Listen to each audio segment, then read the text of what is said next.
Hey everybody, Tom Barnes, stories from the 78 going somewhere over the rainbow. I never think I could be able to say that, but I have my friend Jeff here, which will allow me to say that because we're talking about this book that you wrote, Jeff, called Under the Rainbow.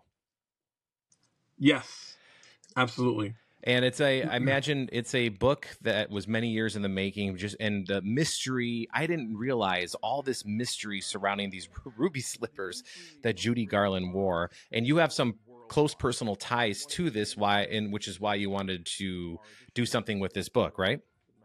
Yes, the book itself was not many years in the making. I actually knocked the I book meant the out story in general. in about 6 months. But the story itself, you're right. We're looking at over 80 years in the making since those shoes were made back in 1938, 1939 for the movie. So amazing, continuing story. Right, and this is something we're about 55 years of Judy Garland's anniversary of her death. Yes. In which she was 47. And then her dying at 47 is a tragedy, right? And then Yes. the story of like just the items that were on the movie set that have people, everybody takes a little something when they're a part of stuff like that. And Right. some people get things that are bigger than others. Some people wouldn't even notice are missing. But the ruby slippers have had this journey. Explain to folks like the journey that they've had and how your family kind of coincides with that. Well, there were 5 original pairs made for the movie. One was never used in the filming. It was a test pair. And then one was sent away as a prize to a woman a teenager who had written a story. And then the others were just socked away in the MGM backlot loft, women's apparel loft. And then for many years, 30 some odd years, they were essentially lost. And with everything in the MGM 1970 sales that they were getting rid of all the materials in the auction, these were, among many things, were rescued by somebody. And then and then each pair has its own story, but Under the Rainbow focuses specifically on what we call the traveling pair. Mm-hmm. And so this pair was eventually ended up in the Judy Garland Museum in Grand Rapids, Minnesota. And then in 2005, they were stolen by what is still being determined who was involved with that. Today, currently, there's still people being investigated. It's just a wild story. But even with the FBI involved, right? Oh yes, they even interviewed me after my book came out. Oh really? It was surreal. It was very strange. Yes, and I'm learning as I'm going through this whole process. Other people who were involved, either one way or another, either knew somebody or were in contact with the shoes at one time, have all been interviewed. They're really not leaving any stone unturned, as it were. So in the process, the famous lawyer Joe Friedberg from Minneapolis, Minnesota, his client, or as he would like to say, person who knew a client, it's nobody likes to admit how close they are to the object in question, Sure. Especially something like this, the most expensive prop in Hollywood history. But which was made for $4, is that right? I mean, really, it was just a pair of pumps, that were just decorated. It is quite amazing what Hollywood can do nowadays, and most people don't realize what they did even, looking at almost 90 years ago. So we're getting up on that. Mm-hmm. So it's just amazing what was the guy who stole them, who admitted to stealing them, thought that they were actually real rubies. I mean, that's how good they looked on screen, Interesting. So it turns out, of course, they're not. Their worth is the movie magic, that everyone puts into it, and so they are quite amazing to see, actually, especially if you learn the whole story. But my father-in-law was friends with this lawyer, to answer your question, and they lived in the same community, the same condominium down here in Florida. And they were talking at poolside one day, and my father-in-law is Michael Isabella, retired Secret Service agent for the United States, And So he knows a thing or two. yeah, I mean, Uh-huh. he guarded presidents like Carter, Ford, Reagan. Wow. My wife actually went to some of Amy Carter's birthday parties at the White House. So Well, talk about stories yeah, to tell. You can write another book about that. I know it's totally it's just crazy. So he said, "Oh, what was your favorite person you ever guarded at this Italian American awards dinner they had every year in Washington D.C.?" And he said it was a certain baseball player. And then who was your worst? Joe Friedberg was asking Mike, what was your worst person you ever had to guard or protect? And it was Judy Garland's daughter, Liza Minnelli. Oh. So really, Joe Friedberg said, so, and that's how just that one conversation and, that whole 6 degrees from somebody else tied these two together. And so he said, well, maybe you can help me with your background, get the shoes back, because Mike and Sabella had no idea that the shoes were stolen. He knew nothing about the story. Interesting. And so once he was updated, he became the middleman. He became the negotiator between the insurance company and the person who was holding the shoes. And so if it wasn't for his actions, as a go-between between those two entities, the shoes might still be lost, or have been lost forever. The person holding them might have been so scared that they threw them over the cliff or something.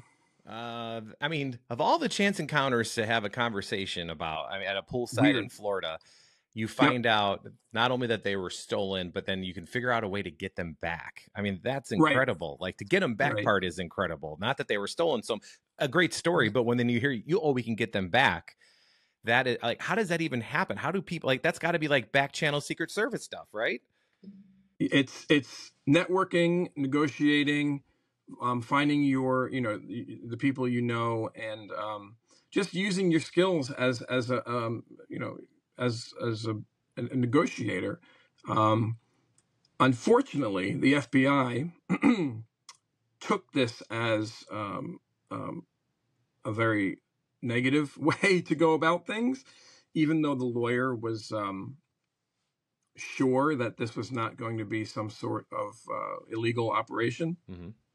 So, and so eventually they ended up raiding Michael and Sabella's home down here in Florida, even though they knew the shoes were in Minneapolis. It is our belief that someone lied on the affidavit for search and seizure down here, or actually it was in Martin County, Florida. I'm in Palm Beach County, one county south on the East Coast. But somebody must have lied and said that the shoes were here, down here in Florida, in order for that affidavit for the team to come in, the FBI to come in and search and seize. And they never released it. Unfortunately, his untimely death shortly after this book came out in late 2022. Who's left to argue? Who's left to fight now? For the truth. So I don't think the FBI will ever come forward with that. No, it sounds like a very FBI thing. I think they do whatever they want in a vacuum, right? And that however they affect others is really not their concern, unfortunately, right? Correct. They're infamous for that. Yeah, but good for you for sticking it to the man in another way by writing this book, right? I mean, the truth has to come out. Everything I know, everything I learned from my research and from my interviews with Mike and Sabella are in this book. And it's just another piece of the great big puzzle of these shoes and of the whole Wizard of Oz thematic, experience. Right. I mean, and it's lore at this point, but you found actual proof that it's not just lore, but it goes into that whole Hollywood golden era lore with the golden age of Hollywood with Judy Garland and all the other actresses and actors of that era. But Wizard of Oz, my goodness, has that movie, it has so much attached to it, from is somebody, worldwide. yeah. Yeah. And here we are almost 90 years after its Hmm. release, still talking about a movie that changed Yep. the world. I mean, it really did in terms of, Every generation. Yeah. yeah. I got to ask, since you brought it up, why was Liza such a problem for him? Because she's Liza I Minnelli? mean, again, I do not know her personally. However, and this story is apparently she was under the influence Yeah. of alcohol, at least, and she had a falling out with Frank Sinatra's widow, who was getting an award that evening for after his death. And she was going to receive it, and Liza Minnelli was. I don't know what the falling out pertained to between the two women, but she became very ugly in her words, in her actions, and the head, John Salomone of security, head of the Italian American Awards dinner, asked Mike and his security force to kindly remove Liza Minnelli from the situation and escort her back to her hotel room. Wow. And long story short, she cussed out some children on the way, and Wow. and Go didn't out with a bang, huh? and really, yeah, didn't have anything nice to say about anybody at all. But again, may very well have just been alcohol-induced behavior. Who knows? Well, I mean, I imagine there's so much that you couldn't get it all in the book, right? I imagine there's some things that you wish you could put in the book, but you just didn't have enough to put it in the book, which is another story for another time. But I bet there is, right? Exactly. Well, for example, everything that's come out recently, everything that the FBI has dug up, that apparently the local Grand Rapids police department overlooked, which is very incredible. Because at first they said that they interviewed all the people from the museum and everyone was cleared, because something like this seems like an inside job, right? Sure. The lock wasn't engaged, the security cameras were turned off, the alarm wasn't on, there was no safe provided. There were multiple things that just lined up perfectly. It was like the perfect crime, the perfect storm for the perfect crime. And then, so it seems like an inside job. But then, somehow this was overlooked. The cleaning lady at the museum, her husband was very good friends with Terry Martin, who was the first person to be indicted, who admitted to stealing the shoes. So, wow, why that was never tied together seems like basic police work that was overlooked for some reason. But I mean, if you're maybe they didn't think it was that big of a deal or what, but I just, after watching, I mean, not that I'm anything, but you watch enough documentaries on any Netflix, HBO, what have you, you see those patterns of like, how did they not know that to connect this to that? I mean, hindsight's 2020. This is, I mean, what years are this in Minneapolis when this is happening? What years are this? Well, the original theft was 2005. So I mean, that's pretty modern. So they should have had their act together. Yeah. I mean, but it was kind of, put on the shelf for quite a few years. And then someone else picked it up in 2000, in the 2000 teens, and the original documents were on floppy disks. Jeez. And there was so many false leads. At one point, somebody admitted to seeing them, a woman who had gotten arrested on a different charge, and they said, "Where'd you see them?" And she said it was in some guy's trailer.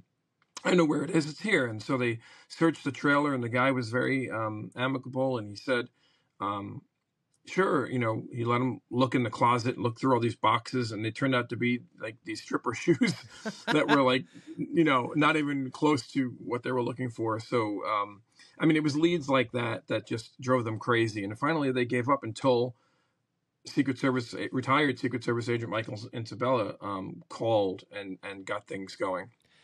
Did he regret getting involved after all this? Oh, he did. Yeah. He very much did. The curse of the ruby slippers definitely played out in his life. The stress, just exacerbated his health problems, and I think the whole thing just he was just happy that I was able to get this story out before he was gone. And I bet many others too who might know a lot but can't say anything for one reason or another, or family members of people who have since moved on and to the afterlife. I think that getting this story out and on paper, if you will, is now it's there forever, and now at least there'll be a record of it, and good for you for doing it and helping clear the names of people involved, even your father-in-law, the whole thing. I mean, It's just an incredible story. And people can buy the book now, Under the Rainbow, by you, which I think is fantastic. Is there a spot you want people to go to find the book? Oh, my website is peglegpenman.com. And but it's also on Amazon, Barnes & Noble, all places you can look for that. So yeah. Thank you. WordCrest Press, my publisher. That's amazing. And how long I just want to ask real quick, how long did it take you to just get it all together and then start writing about it, and then to well, pen like to paper? I said, I had written a couple of fictional novels beforehand, so I kind of had that process down. It was just doing the research, and any writer knows, any podcaster knows, anybody who's in that business knows that research takes up at least half of your time, if not more. Especially if you want a good book, right? Or exactly, a good story because to you tell. don't want anybody to look at your work and say, nope, that's not true. No, that's not the way it was. Now, I will admit that I started off with using my fiction writing background, and I did write the first chapter is a fictional take on perhaps what the actual crime may have looked like that evening when they broke in and stole the shoes. But at the FBI, when they interviewed me, even said, "How do you know all this?" And I said, "I'm a fiction writer." don't take anything in that first chapter as fact, Right. So not surprising though that fun. they were. It was fun. Yeah. Well, it sounds fun, and I can't wait to get all the way into the book. I've perused it and read about it, and such a wonderful story, and that's why I wanted to talk to you. So, talking to you from the shores of Florida, right? Yes, sir. Yes. Well, I appreciate the time, and can't wait to dive into the book. So, thank you. Thank you very much.